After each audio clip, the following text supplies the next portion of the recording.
Welcome to my channel سچی Urdu stories. السلام علیکم ناظرین، میرا نام کرن ہے۔ میری عمر 17 سال ہے۔ میری فیملی ٹوٹل 4 افراد پر مشتمل ہے۔ میرے ابو، میرے 2 بھائی اور میں۔ میری امی ابو کو چھوڑ کر چلی گئی تھیں۔ میرے ابا نشہ کرتے تھے اور نشہ کر کے ان کو کوئی ہوش نہیں رہتا تھا۔ وہ گھر آ کر امی کو مارتے پیٹتے تھے، اس لیے امی ابو کو چھوڑ کر چلی گئی تھیں۔ میرے بڑے بھائی کا نام اصغر ہے اور چھوٹے بھائی کا نام اسحاق ہے۔ اصغر بھائی اسلام آباد میں جاب کرتے ہیں اور اسحاق بھائی ہمارے پاس ہی رہتے ہیں۔ ابو کا لکڑی کا کام ہے اور ہماری اپنی فرنیچر کی دکان ہے۔ فرنیچر کے کاروبار میں ابو کو اچھی آمدنی ہوتی ہے، اس لیے ہمارا گھرانہ کافی کھاتا پیتا ہے۔ اور میرے بھائی اصغر بھی اسلام آباد میں واپٹا میں جاب کرتے ہیں۔ اسحاق بھائی ابھی میٹرک میں پڑھ رہے ہیں۔ اصغر بھائی کی عمر تقریباً 20 سال ہے اور اسحاق بھائی کی عمر 18 سال ہے۔ میں سب سے چھوٹی ہوں اور میرے بھائی اور ابو نے مجھے کافی لاڈ پیار سے پالا تھا۔ امی کے جانے کے بعد سب کا رویہ بدل گیا تھا۔ اصغر بھائی تو گھر نہیں ہوتے تھے، لیکن ابو اور اسحاق بھائی میرے ساتھ بہت برا سلوک کرتے تھے۔ اسحاق بھائی بھی گھر میں میرے ساتھ ایسا رویہ رکھتے تھے جس طرح میں ان کی سگی بہن نہ ہوں۔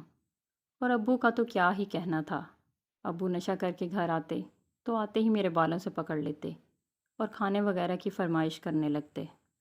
میں ابو کو کھانا دیتی اور کھانا کھا کر ابو اپنے کمرے میں چلے جاتے۔ شام کو وہ دونوں چائے پیتے تھے۔ میں ابو کو چائے بنا کر دیتی۔ جب چائے دینے جاتی تو ابو مجھے بازو سے پکڑ لیتے اور اپنے پاس بٹھا لیتے۔ مجھے ابو کی نظروں میں ایک شیطان نظر آتا تھا، اس لیے میں بھاگ کر اپنے کمرے میں چلی جاتی۔ لیکن میں اپنے بھائی کی وجہ سے ابو سے بچ جاتی تھی، کیونکہ اسحاق بھائی بھی گھر میں ہی ہوتے تھے، اس لیے ابو کا کوئی زور نہیں چلتا تھا۔ اگر اسحاق بھائی آس پاس نہ ہوں اور میں گھر میں اکیلی ہوں تو مجھے نہیں لگتا کہ میرے ابو میری عزت کو نشانہ نہ بنائیں۔ ایک دن میرے ابو ایک کمسن لڑکی کو گھر لے آئے۔ اس لڑکی کی عمر تقریباً 15 سال ہی تھی اور وہ میرے سے بھی 2 سال چھوٹی لگ رہی تھی۔ شام کا وقت تھا، اسحاق بھائی بھی گھر میں ہی تھے۔ اسحاق بھائی اپنے کمرے میں سوئے ہوئے تھے۔ جب ابو نے اندر آنے کی کوشش کی تو میں نے پوچھا کہ ابو یہ لڑکی کون ہے اور اس کو کیوں گھر لے کر آئے ہو؟ ابو نے میرے منہ پر ہاتھ رکھ لیا تھا اور کہا تھا کہ خبردار، اگر شور مچایا تو اس لڑکی کے ساتھ بھی تمہاری ماں والا کام کروں گا۔ وہ لڑکی بھی ابو کے ساتھ راضی تھی اور وہ لڑکی فقط 15 سال کی ہی لگ رہی تھی، میرے سے بھی 2 سال چھوٹی تھی۔ ابو نے مجھے دھمکی دی تھی کہ خبردار، تو نے اسحاق کو بتایا، کیونکہ میرا چھوٹا بھائی اسحاق اپنے کمرے میں سو رہا تھا۔ ابو خاموشی سے اس لڑکی کو اپنے کمرے میں لے گئے تھے اور کچھ دیر بعد ابو اس لڑکی سے مستی کرنے لگے تھے۔ مجھے اس کمرے سے عجیب طرح کی آوازیں آ رہی تھیں اور میرا اندازہ ٹھیک تھا، ابو اس کے ساتھ کام ڈال رہے تھے۔ ان کی آوازیں سن کر میرا بھی دماغ خراب ہونے لگا تھا اور میرے سر پہ بھی عاشقی کا بھوت سوار ہو گیا تھا۔ لیکن میں ابو سے تو بچ بچا کے نکل آتی تھی، کیونکہ وہ میرا سگا باپ تھا اور میں ان کے ساتھ ایسا کچھ نہیں کرنا چاہتی تھی۔ لیکن میرے ابو بہت ہی غلط نیت کے تھے۔ وہ مجھ پر بھی ایسی نیت رکھتے تھے کہ میرے ساتھ بھی اپنی ہوس کو مٹانا چاہتے تھے۔ ایک دن اسحاق بھائی کو اصغر بھائی کے پاس اسلام آباد جانا پڑا، کیونکہ اصغر بھائی کو تھوڑی سی چوٹ لگ گئی تھی۔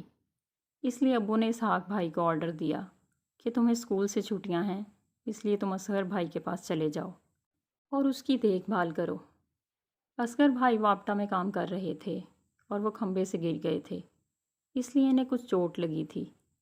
جب میرا بھائی اسحاق اسلام آباد چلا گیا تو گھر میں اور ابو ہی رہ گئے تھے اور اب میری خیر نہیں تھی، کیونکہ مجھے لگ رہا تھا کہ اب ابو میرے سے بھی کام ڈالیں گے اور میرا بھی کام تمام کریں گے۔ شام کے وقت ابو گھر آئے اور انہوں نے کھانا کھایا۔ کھانا کھا کر ابو مجھے ایسی نظروں سے گھور رہے تھے کہ مجھے شک ہو گیا تھا کہ آج میں بچنے والی نہیں ہوں۔ شام کو ابو کو چائے دی اور چائے پی کر ابو نے مجھے بازو سے پکڑ لیا اور اپنے پاس بٹھا لیا۔ اس کے بعد ابو میرے ساتھ کرنے لگے تھے اور میں بھی ابو کو منع کرنے لگی تھی، لیکن انہوں نے کچھ بھی رحم نہیں کھایا اور میرا کام تمام کر دیا تھا۔ میں روتی رہی اور ابو کو منع کرتی رہی کہ میں آپ کی بیٹی ہوں، کچھ تو شرم کریں، لیکن ابو نے ذرا بھی شرم نہیں کی تھی اور میرے ساتھ وہ سب کچھ کر لیا تھا جو ابو امی کے ساتھ کرتے تھے۔ کچھ دیر تو میں ابو کو منع کرتی رہی، لیکن اس کے بعد میں بھی ابو کا ساتھ دینے لگی تھی، کیونکہ مجھے بھی اس کام کی طلب تھی اور ابو نے مجھے گھر میں رہتے ہوئے ہی خراب کر دیا تھا۔ اب اسحاق بھائی کچھ دن اسلام آباد رہے تھے اور اتنے دنوں میں نے اور ابو نے کئی دفعہ آپس میں مستی کی تھی۔